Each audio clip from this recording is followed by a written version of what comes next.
I know it's been a bit since we've been able to go live and been able to get some videos out there, but we'll give y'all a couple minutes to come in. I apologize. I'm doing this from my phone, so it's very, very difficult for me to actually be able to communicate with y'all in the comments there. So if you have a comment, leave it on the video later on, and I can respond to those. But I just, it's impossible for me to do it right now. Give y'all a couple minutes to kind of come in here and see what we get. Man, we have been crazy busy, y'all. So I apologize for not getting a video out. It's gonna be like this for probably the summer, where I'm just like dying, trying to get out one video a week, one video every 2 weeks if I can. I've got a whole backlog of videos that I've shot that I'm ready to edit. So we've got stuff coming. Just bear with us for this summer. I haven't had a day off in like 3 weeks. It's just been, right now, time's just been crazy. So looks like we got some people coming in now. If you didn't hear, like I said, I'm doing this one on my phone because I'm like literally on my way out to another job site. And so I just, I want to let y'all know I can't really respond to the comments here. I'm shooting this from my phone. So, and I apologize. There's no fancy green screen or anything. Because I'm just really short on time. So, but I've had all these videos coming out and all these things that Amanda Lynn she sends me all these articles all the time. She's like, hey, you need to talk about this, this, and this. And then we're watching, Travis over at Economic Ninja, and we're seeing his channel, and he's doing great things over there. And he has just got some exceptional content out, and he's talking about everything that's going on with the economy. You go watch Chris Taylor over at Financial Fitness. He's got phenomenal stuff out there as well. So we've been watching all this stuff, and I've wanted to get these videos out. So I'm kind of doing this all in one big live stream right now. And again, guys, I'm so sorry. I wish I could see your comments down there. It's just a little bit frustrating that we don't have them. But what I wanted to talk about was a couple things. So one, we're seeing just an unreal amount of food crisis shortages, and the vast majority of people are not seeing this, right? So I was at the store the other day, ran to a buddy of mine, and we're talking about this. And even him, who's somebody that I consider has his eyes kind of open, he's not seeing these headlines and the news reports on these food shortages. We have, this headline that came out just the other day about the Secretary of Agriculture being arrested, and I've not seen that on any mainstream media. I can't verify what's actually happening with it because there's not really a ton of credible news sources out there about it.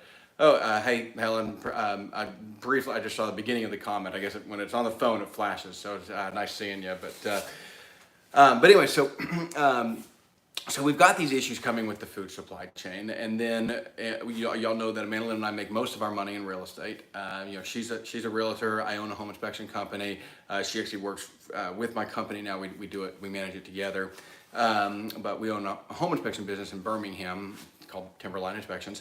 And we do home and commercial property inspections. So we stay pretty lined up and in tune with the real estate market, both the commercial and the residential side of things.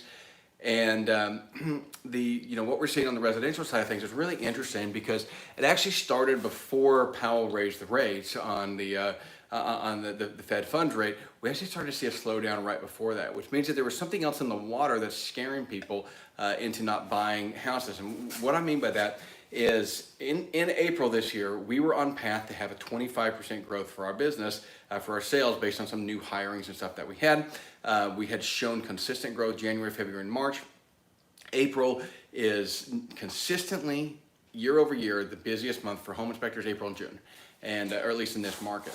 And April this year is really interesting. April was down 20%. Now, it wasn't scary from our business standpoint, but our profits were not near as much as we wanted them to be and thought that they would be. And so anyways, really, really interesting that we have that basically this all started before Powell had raised the rates. I got it. It was right kind of in line with that, so I kind of got overlooked. But usually on the home inspection side, there's actually a delay in everything because we're still getting deals and stuff from prior to these issues happening. And so whenever there's an upset in the market, the home inspection side of the business is actually a good 2 to 6 weeks behind. So that's what I mean by that we're actually seeing this after the fact, which is really, really interesting. So it tells us that, okay, there's a general upset about people. So Helen, I'm sorry, I saw the comment come by, something about 67%, but we couldn't catch the rest of it. Um, but we're seeing this general appeal in the market right now where people are holding back their spending, and we've gone crazy for a little while, and then it's all of a sudden people are kind of drawing back, and maybe vacations this summer are about to get cheaper. And I looked at it from Amanda Lynn and my standpoint, and we've got a vacation planned this summer. And that vacation, we actually made some changes there, and it wasn't because we weren't financially able to afford them. It's that we decided, hey, maybe we don't want to spend money on that. Maybe we need to be buying a little bit more of this, a little bit more silver. So if y'all, these silver bars are pretty cool. We picked up a couple of these the other day. So these are about $900 worth of silver. You can get these from Miles Franklin. David over at Miles Franklin is awesome. But anyways, having some things and some real tangible assets, some gold, some silver, cryptocurrencies, real estate, things that are businesses. And when I say businesses, I don't mean stock market businesses. I mean local businesses that are producing. Hey, thanks, Pete. Appreciate it. Great to see you on here. But when I say real estate, I mean, or businesses, I mean buying shares in local businesses and trying to purchase up assets that'll produce money over time. Right. So it's the Robert Kiyosaki approach, where we don't spend our money necessarily in the stock market. We spend our money on businesses that produce income over time, and by definition that will keep up with inflation as long as they're good, solid business plans. And so buying these hard assets is how we kind of work through these next 18 months, which I think are going to be pretty crazy. I've had a lot of conversations with different people in the real estate market here lately, because again, we work in the real estate market, and so the general consensus is from most people that we talk to, everyone feels like we're probably going to have a pretty solid summer, not a great summer, but a solid summer. And then when we're going to go into the slow season here in the fall, the general consensus is that this is going to be a pretty rough slow season. So start preparing now. And what do I mean by preparing is I don't mean don't give up your life and go become a crazy prepper that has 35 years worth of food for 14 people stored up in your house, and that's just ridiculous. But it is time to start planning a little bit ahead and getting some food so that you can get through hard times. It took years to get through the Great Depression. It wasn't an overnight thing. It wasn't a 6-month thing. But you didn't stock up 10 years worth of food to get through it. You stocked up a year's worth of food, and then you knew how to grow more food, how to hunt for food, how to harvest food, how to raise food, which is why we started this channel in the first place, is to teach people how to do that stuff and to go through that. Mandalin's going to be doing some gardening videos here this summer. Hopefully, like I said, we are just slam busy right now. We got 2 businesses, and then between that and homeschooling the kids and running, keeping the farm going, it's a lot. So anyways, plus we do like to get out and have some fun every once in a while. Mandolin let me buy a motorcycle the other day, so I've been real happy, and we both got some new tattoos, so we're stoked about that. But anyway, so we want to work on getting some tangible assets, some hard value things that'll retain their value during this time. And food obviously is something that will retain its value regardless of what happens with the price of food, because the price of food is not going to go down. We know that. And Amanda Lynn and I we quit investing in the stock market this year simply because the stock market is I think at its high, and I'm not throwing money in it. And we'll start putting money back in the stock market at some point in time to have diversification in our portfolio, right? So we have gold, silver, crypto, we have stocks, we have businesses. Where we have this diversification so we can ride out these things. So don't get in the mentality of betting everything on one thing just because you think it's going to be successful. Yeah, it works for people, and people sometimes get lucky, but as a general rule, that's bad investing advice, and that's bad trading advice. And so, and guys, I'm not obviously not a financial advisor, but that's just a bad principle. And so, we want to avoid doing that and gambling things with emotions. What we want to look at is we want to look at what is the hard data right now, and what is it telling us. And right now we're seeing a lot of doom and gloom, right? You go over to Glenn Beck's channel, which I like Glenn Beck, but you go over to Glenn Beck's channel and it's a lot of doom and gloom. It's a lot of the sky is falling. And the fact of the matter is that the sky is falling is how people keep viewership up, and how people keep you looking at their channels and their content.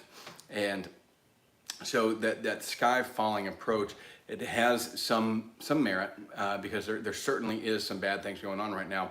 But this is part of the reason why we actually have been kind of slow on videos. Is Madeline and I haven't been on YouTube a lot lately, just because the other day we just took a day off and like didn't watch any YouTube, and we're like, you know what, we're just tired of the sky is falling. We're gonna take the motorcycle out. We're gonna go for a nice long ride.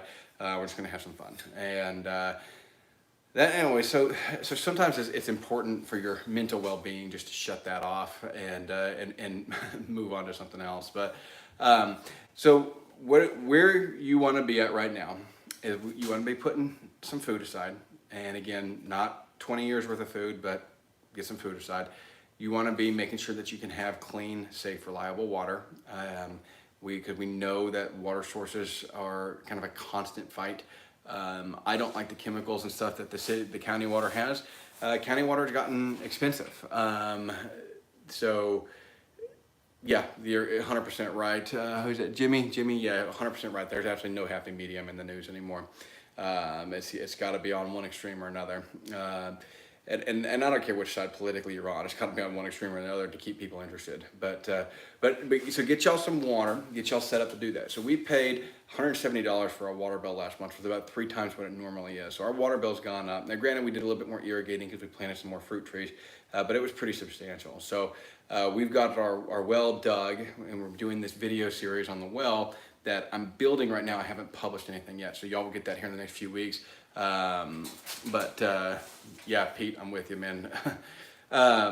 But anyway, so the well pump, all that video, that's all gonna be coming out on how we're installing the well pump, how we lay it all out. Because obviously you can pay a well company to come out there and do it, but it gets expensive. And so if we can avoid that, we're going to.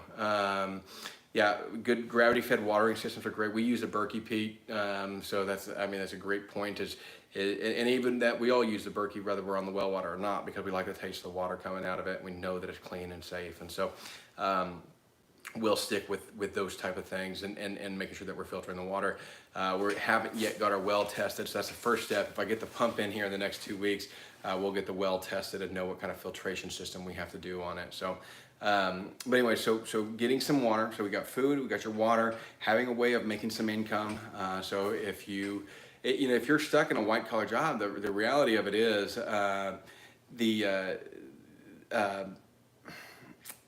white collar jobs, and it's not that they're bad things, but when times get hard, those become less desirable. Having somebody that can fix your car seems to be more important than having somebody that can save you a little bit of money on your taxes.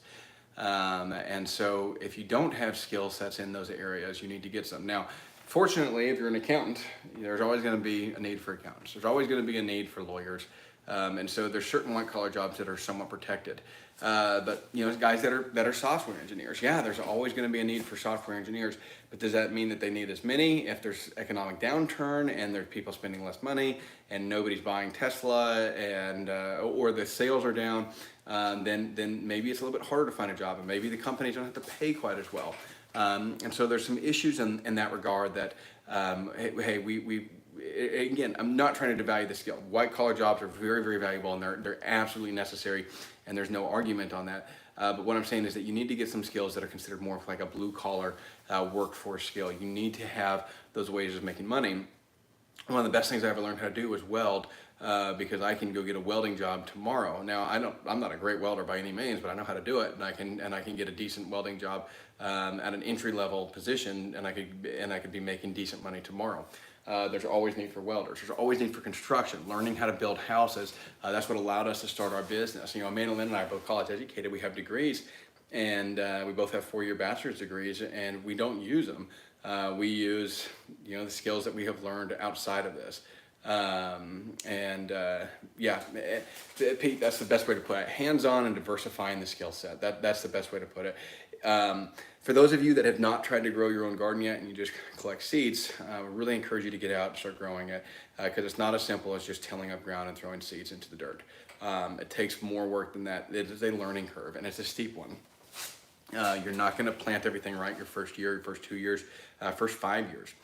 You really got to spend some time on it, and spend time out in your garden learning what the bugs are, what's eating it. If y'all have not gone over to Learn to Grow, Masilla over at Learn to Grow has a phenomenal channel She's got a world of knowledge, and she's just a really great person. Her and Amanda Lynn have become friends, and she sends Amanda Lynn gifts all the time. She sent us like 2 bags of worm castings, which are pretty pricey. That was an expensive gift for her to just out of nowhere send Amanda Lynn. Hey Mary, how you doing? But anyway, so Learn to Grow, Masilla over at Learn to Grow, absolutely exceptional channel.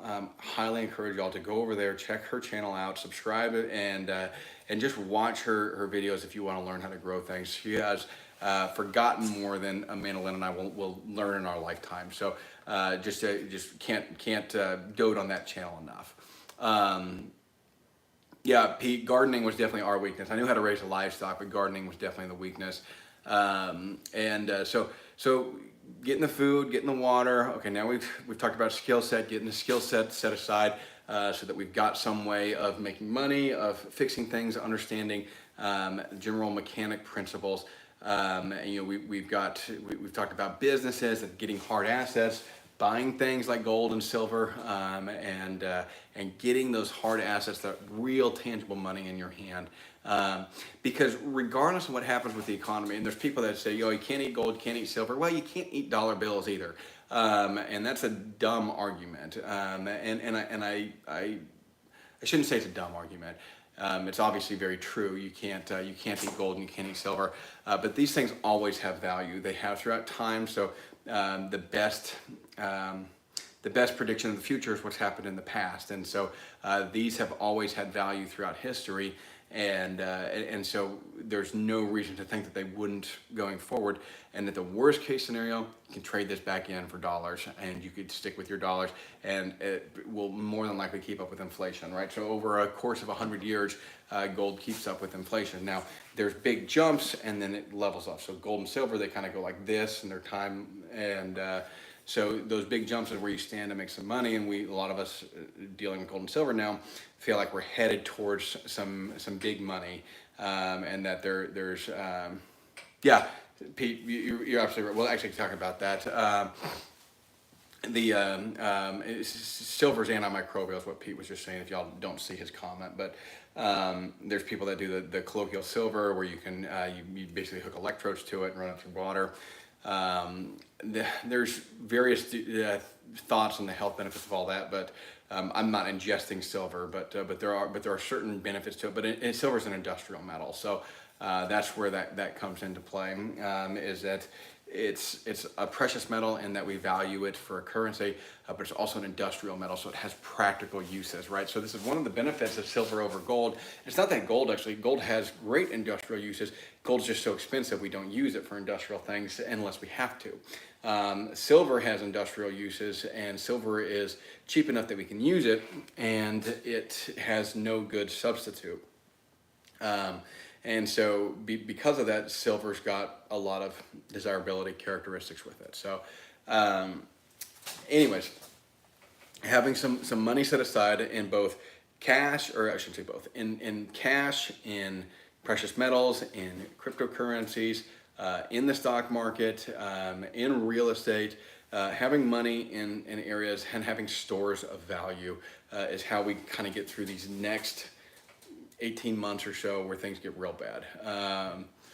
Yeah, I don't know, Pete. I can't verify that. Pete's saying that silver is the highest conductor of electricity. I always thought gold was higher, Pete, but again, I'm not an electrical engineer or anything, so I don't know. I always thought gold was higher than silver on the electricity conductor side of things. But somebody can look that up, or Pete, if you know it, put it down there. I don't know if you're the way the comment came in. I'm not sure if you're stating that as a fact or if you're asking. But anyways, so silver obviously has a lot of value in that sense, and so does gold. And so, but I guess the bottom line is that we want to have stores of value. We store value in things like hay, because hay is a store of value for our cattle, and so is livestock feed for our pigs specifically, and things like diesel fuel, stuff like that are stores of value. That are not going down.